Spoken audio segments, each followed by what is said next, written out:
Kalau kita sedang dalam kondisi sendiri, butuh teman curhat, Allah sebaik-baik tempat curhat. Butuh pertolongan, Allah sebaik-baik penolong. Butuh kebaikan, Allah memiliki segala kebaikan. Butuh jalan keluar, Allah lah yang satu-satunya yang punya jalan keluar dari semua kebuntuan hidup kita. Makin banyak masalah, makin dekat sama Allah.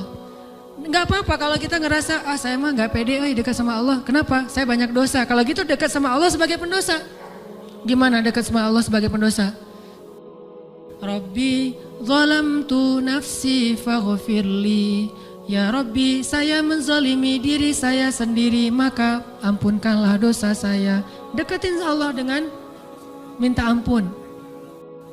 Gak pede datang ke Allah. Kenapa? Soalnya takut ngecewain Allah. Kan kita udah minta nanti Allah ngasih. Udah gitu namanya manusia kadang-kadang kalau udah selesai dari masalah balik lagi dia.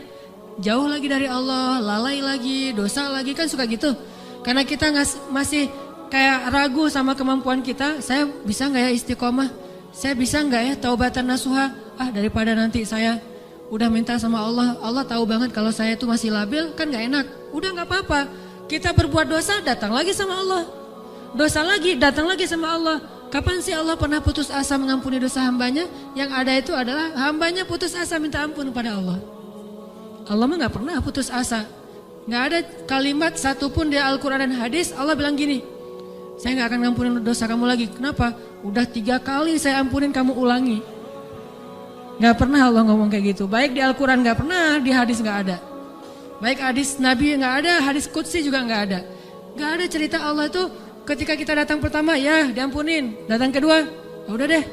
Datang ketiga, ini terakhir ya. Allah gak pernah ngomong gitu kan. Pas yang keempat, tidak ada maaf bagimu. Gak ada Allah ngomong kayak gitu.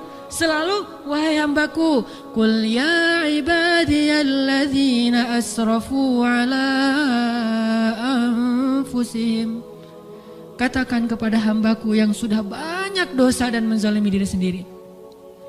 Qul ya ibadiyalladzina asrafu ala anfusihim. Allah tuh baik banget loh sama kita. Allah tahu kita banyak dosa, tapi Allah masih manggil kita tuh ibadi, hambaku gitu coba. Itu panggilan lembut loh dari Allah. Allah kalau kasar panggil nama, ya Hanan, itu kasar tuh.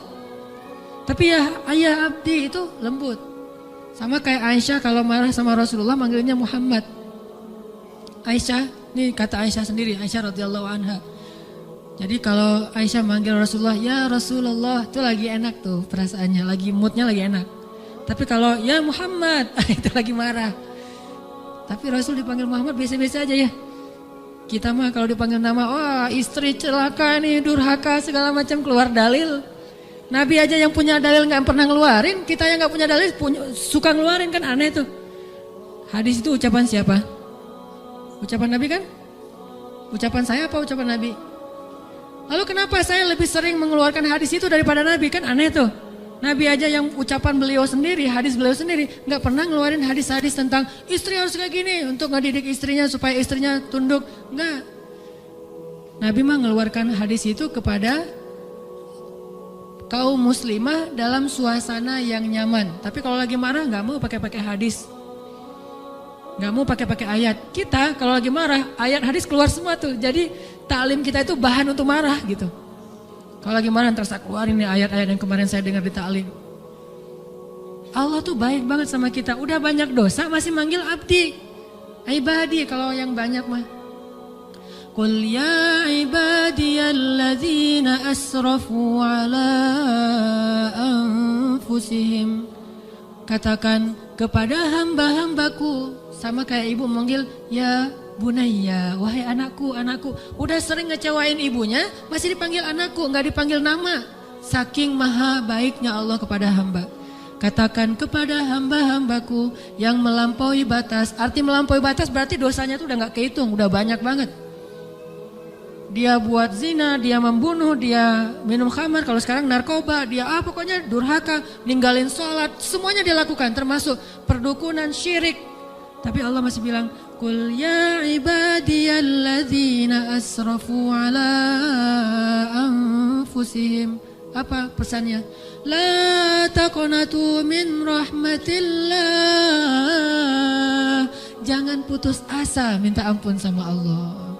Coba, gak pernah Allah putus asa ngampunin kita. Yang ada kita putus asa minta ampun sama Allah. La taqnatu min rahmatillah. Jangan putus asa minta ampun sama Allah. Innallaha yaghfirudz dzunuba jami'a. Allah mengampuni dosa semuanya. Semua dosa diampuni. Tapi saya Allah pernah syirik. Innallaha yaghfirudz dzunuba jami'a. Saya pernah berzina ya Allah. Yaghfirudz dzunuba jami'a. Saya pernah durhaka sama orang tua ya Allah. Yaghfirudz dzunuba jami'a. Saya pernah minum khamar, saya pengedar narkoba ya Allah. Yaghfirudz dzunuba jami'a. Saya pernah mencuri hak orang lain ya Allah. Yaghfirudz dzunuba jami'a. Semuanya diampuni. Memangnya ada tempat lagi bagi kita untuk lari dan berserah diri kecuali kepada Allah? Kalau kita punya masalah, adakah tempat yang lebih baik bagi kita untuk datang curhat dan mengungkapkan semua masalah kita daripada Allah? Kemana lagi kita mau lari kalau bukan kepada Allah? Adakah yang menyambut kedatangan hamba-hamba yang lemah lebih baik daripada sambutan Allah? Adakah yang lebih sabar mendengar curhat hamba-hambanya daripada sabarnya Allah mendengar curhat kita?